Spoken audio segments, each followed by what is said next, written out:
Hello friends, आज हम evolution chapter का पूरा ऑब्जेक्टिव करने वाले हैं जो कि क्लास 12 का बायोलॉजी का चैप्टर नंबर 7 है। Stanley Miller experiment support. यह एक्सपेरिमेंट केमिकल थ्योरी को सपोर्ट करता है। Theory of chemical origin of life किनके द्वारा दी गई थी? ओपेरिन और हेल्डेन के द्वारा। किसी भी ऑर्गेनिज्म की इवोल्यूशनरी हिस्ट्री क्या कहलाती है? फाइलोजेनी। इन सब में से कौन सबसे एविडेंट यानी सबसे मजबूत इवोल्यूशन का प्रूफ देता है? तो फॉसिल्स। ह्यूमन हैंड, मानव का हाथ, बैट का पंख और वेल का फ्लिपर किसको रिप्रेजेंट करता है? होमोलोगस ऑर्गेन को। कोनोजोइक एरा किस एरा के नाम से जाना जाता है? तो एज ऑफ मैमल्स यानी स्तनधारी और मॉडर्न फ्लोरा, जहाँ पे कि प्लांट की अधिकता होती है। Earliest hominid evolve about 4 million ago. लगभग 4 मिलियन साल पहले एक प्रारंभिक होमिनिड का उदय हुआ था। वो कौन थे? वो थे Australopithecus. Hardy Weinberg principle explain genetic equilibrium को ये एक्सप्लेन करती है।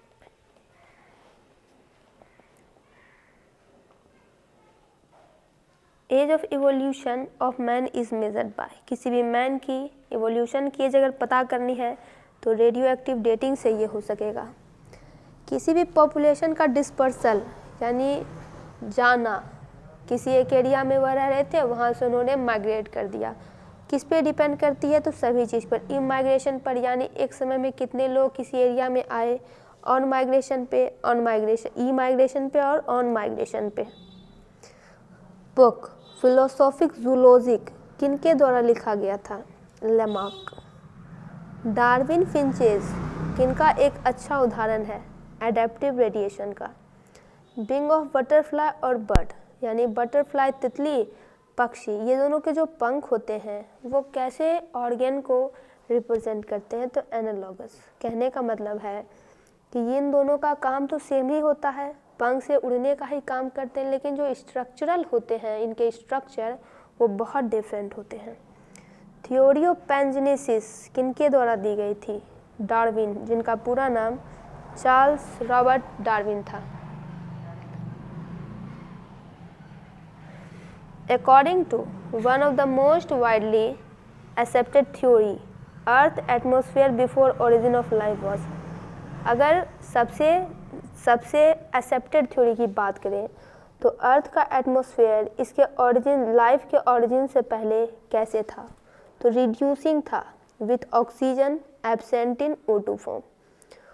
Who propose that? ये किन्होंने बताया कि जो जीवन का पहला फॉर्म यहाँ पे आया वो प्री एग्जिस्टिंग से ही आया है। और ये जो प्री एग्जिस्टिंग यानी जो पहले से मौजूद है, और वो था नॉन लिविंग ऑर्गेनिक मॉलिक्यूल्स, यानी इसमें जीवन नहीं था लेकिन वो ऑर्गेनिक थे। ये बताया है ओपेरिन और हेल्डेन ने। Variation during mutation of meiotic recombination are. Mutation के वक्त जो वेरिएशन होती है वो क्या होती है? तो रैंडम होती है और डायरेक्शनलेस होती है। इस अर्थ पर जीवन का पहला फॉर्म क्या था? कीमोहेट्रोट्रॉप। ओपेरिन के हिसाब से इन चारों ऑप्शन में से कौन था जो कि प्रिमिटिव एटमॉस्फेयर में नहीं मौजूद था? Oxygen. One of the possible early source of energy were. Energy का संभावित सोर्स क्या था? तो यूवी रे, अल्ट्रावायलेट रे और lightning.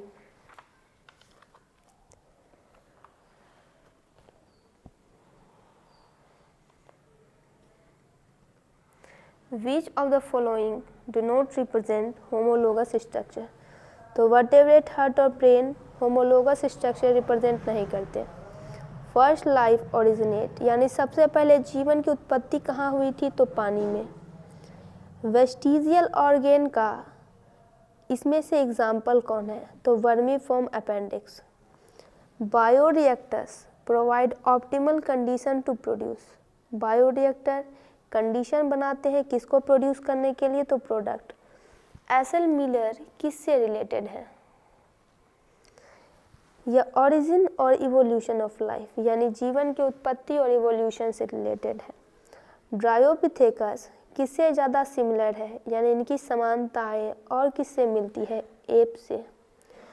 Organic evolution was preceded by chemical evolution और इस थ्योरी के चैंपियंस कौन थे, तो ए.आई. ओपेरिन और जेवियस हैल्डेन। इसमें से मैन में वेस्टिजियल ऑर्गेन कौन नहीं है, तो नेल्स। डायनासोरस क्या है, एक्सटिंक्ट रेप्टाइल्स है। एक्सटिंक्ट का मतलब जो खत्म हो गए हैं, इनकी एक भी प्रजाति अब इस धरती पर बची हुई नहीं है, नष्ट हो चुके हैं पूरी तरह से। Darwinism explain all the following except यानी डार्विन इन सब चीज़ों को एक्सप्लेन करती है, सिर्फ एक बात को वो एक्सप्लेन नहीं करती है इस ऑप्शन में से। तो देखिए क्या है वो ऑप्शन, ऑप्शन नंबर है वो बी यानी वेरिएशन में और may not be inherited from parents to offspring through genes. यानी इसको डार्विन एक्सप्लेन नहीं कर पाए थे कि वेरिएशन जो है जीन के थ्रू बच्चे से पेरेंट से बच्चे में आता है या नहीं आता है। Single step large mutation leading to speciation यानी सिंगल स्टेप लार्ज म्यूटेशन जब होती है वो स्पेसिएशन को लीड करती है, इसे सॉल्टेशन भी कहते हैं। By the statement survival of the fittest, इस स्टेटमेंट से डार्विन का मतलब क्या था कि species most adaptable to change survive यानी प्रकृति में बहुत सारी चेंजेज होती रहती हैं, जो उस चेंज को स्वीकार कर पाएगा, उस चेंज के हिसाब से ढल पाएगा, वही बचेगा। Which of the following are two key concept of Darwinian theory of evolution? ये क्वेश्चन 2 मार्क्स में भी आता है। डार्विन थ्योरी के सबसे मुख्य 2 की कॉन्सेप्ट क्या थे, ब्रांचिंग डिसेंट और natural selection. Human population grow in geometric ratio, यहाँ कहना है कि मानव की जो जनसंख्या होती है वो एक ज्योमेट्रिक रेशियो में ग्रो करती है, जबकि फूड मटेरियल अरिथमेटिक प्रोग्रेशन में बढ़ती है। ये स्टेटमेंट किनका था, तो माल्थस का। Who was the first to discard the idea of fixity of species? Discard यानी अस्वीकार कर देना। कौन थे जिन्होंने फिक्सिटी ऑफ स्पेसीज के आइडिया को अस्वीकार कर दिया था, वो लिमार्क थे। Hardy Weinberg principle cannot operate if, ये प्रिंसिपल नहीं काम कर पाएगा यदि फ्रीक्वेंट म्यूटेशन किसी भी पॉपुलेशन में आ जाएंगे। इखिड़ना क्या है, कनेक्टिंग लिंक है, जोड़ने वाली लिंक है। जेनेटिक ड्रिफ्ट तभी ऑपरेट होगा जब स्मॉलर पॉपुलेशन होगी। न्यू स्पेसीज के फॉर्मेशन में कौन से फैक्टर सबसे ज़्यादा इम्पोर्टेंट है, तो म्यूटेशन सबसे ज़्यादा इम्पोर्टेंट है। Which of the following is most important for speciation? Reproductive isolation बहुत ज़रूरी होता है स्पेसिएशन के लिए।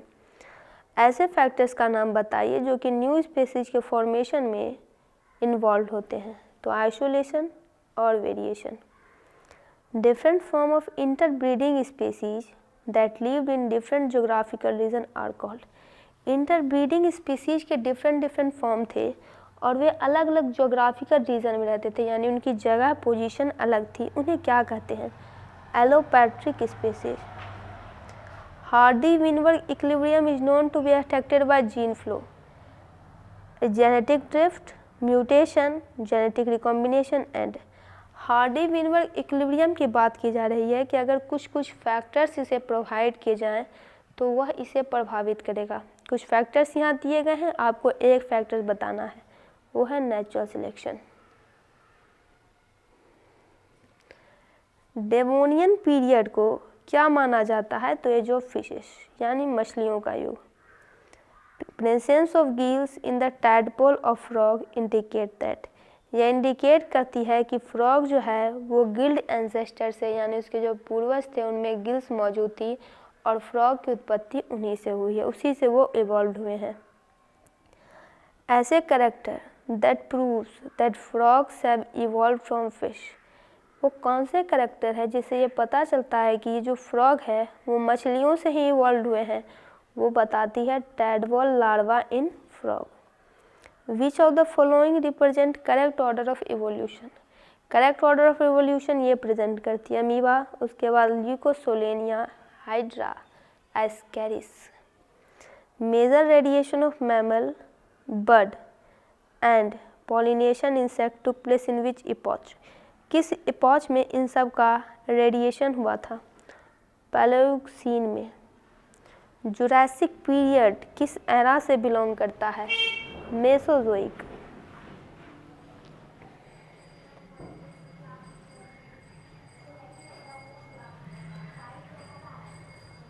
रेप्टाइल्स का गोल्डन एज क्या था? स्वर्णिम युग, Mesozoic area. Amphibians were dominant during which period. Dominant यानी बहुत अधिक मात्रा में होना। किस पीरियड में एम्फीबियंस काफ़ी बड़ी मात्रा में मौजूद थे? तो कार्बोनिफेरस। प्राइमेट विच एग्जिस्टेड 15 MYA यानी 15 मिलियन ईयर्स अगो। कौन थे? तो रैमापिथेकस। होमो इरेक्टस की ब्रेन कैपेसिटी यानी ब्रेन पूछा जा रहा है कितनी थी? तो 900 cc। Extinct human ancestor. Extinct यानी जिनका अस्तित्व खत्म हो चुका है, मानव के पूर्वज जो कि सिर्फ फ्रूट ही खाते थे और अगर उन्हें शिकार करना होता था तो वो पत्थर के बनाए गए औजारों से करते थे, वो मानव के ही पूर्वज थे, वो थे Australopithecus. Most apparent change during the evolutionary history of homo sapiens. Homo sapiens यानी अभी जो मनुष्य है उनका ही साइंटिफिक नाम होमो सेपियंस है। जब इनकी इवोल्यूशनरी हिस्ट्री हुई तो इसमें एक बहुत बड़ा चेंज आया। वो चेंज किस में ट्रेस किया जाता है, किस में पता लगाया जाता है? तो remarkable increase in brain size. इनका जो ब्रेन साइज है वो काफ़ी बढ़ा हुआ है। One of the oldest best preserved and most complete hominid fossil commonly known as Lucy belongs to the genus. Lucy जो है सबसे पुरानी होमिनिड फॉसिल है, वो किस जीनस से बिलोंग करती है? तो Australopithecus. Cranial capacity was largest among the. Cranial capacity यानी आप इसको इंटेलिजेंस, बुद्धिमत्ता कह सकते हैं, किसमें सबसे ज़्यादा थी? तो निंदरथल मैन में। विच of the following era in geological time scale correspond to the period when life had not originated upon the earth। इनमें से कौन सा एरा है जो इसको जो कि रिप्रेजेंट कर रहा है जबकि जीवन इस अर्थ पे ओरिजिनेट ही नहीं हुआ था? तो Azoic. Which of the following is used as an atmospheric pollution indicator. Lichens को यूज किया जाता है एटमॉस्फेरिक पॉल्यूशन इंडिकेटर बताने में, इंडिकेट करता है कि पॉल्यूशन है या नहीं। थ्योरी ऑफ स्पॉन्टेनियस जनरेशन क्या कहती है? ये कहती है कि लाइफ जो है नॉन लिविंग थिंग से ही उत्पत्ति हो सकती है। जीवन की उत्पत्ति नॉन लिविंग थिंग से ही हो सकती है।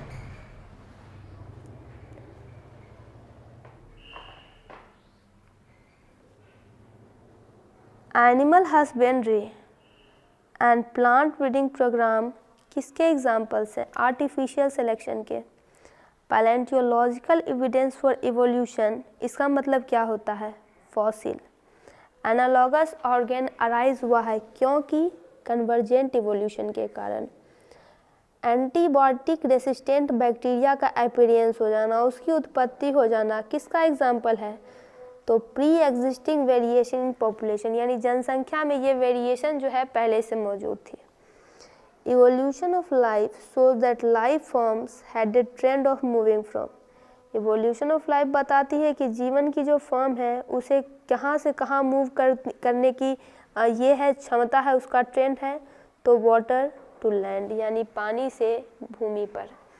विविपैरिटी is considered to be more evolve because viviparity यानी विविपैरस, वैसे जो कि अपने बच्चे को जन्म देते हैं, इसे मोर इवॉल्व माना जाता है क्योंकि यंग वंस जो होते हैं वो इनसाइड द मदर बॉडी होते हैं, उनका न्यूट्रिशन सब कुछ माता के पेट के अंदर होता है और उनके जो चांसेस के सर्वाइवल होते हैं, बचने की जो चांसेस होती है बहुत ज़्यादा होती है। फॉसिल्स कहाँ पाया जाता है? सेडिमेंट्री रॉक्स में। Which type of selection is industrial melanin observed in moth, Biston, betularia. ये हो जाएगा डायरेक्शनल। यहाँ पे है कि जब इंडस्ट्रियल किस प्रकार के सिलेक्शन पाए जाते हैं, मॉथ में, बिस्टन में, ब्यूटिलेरिया में। Most accepted line of descent in human evolution. Human evolution में कुछ लाइन ऑफ डिसेंट को स्वीकार किए गए हैं जिससे कि ह्यूमन इवॉल्व हुआ है। कौन है? तो पहले आए रमापिथेकस, फिर आए होमो हॉबिलस, फिर ह्यूमो इरेक्टस और फिर आए हैं होमो सेपियंस जो कि प्रेजेंटली मानव है। Which of the following is an example for link species. Link species के एग्जाम्पल है lobe fish. Which one is related to sequential evolution. Sequential evolution से रिलेटेड है क्रॉस पोलिनेशन। ऑस्ट्रेलियन मार्सूपियल्स में adaptive radiation किसका example है? Convergent evolution का।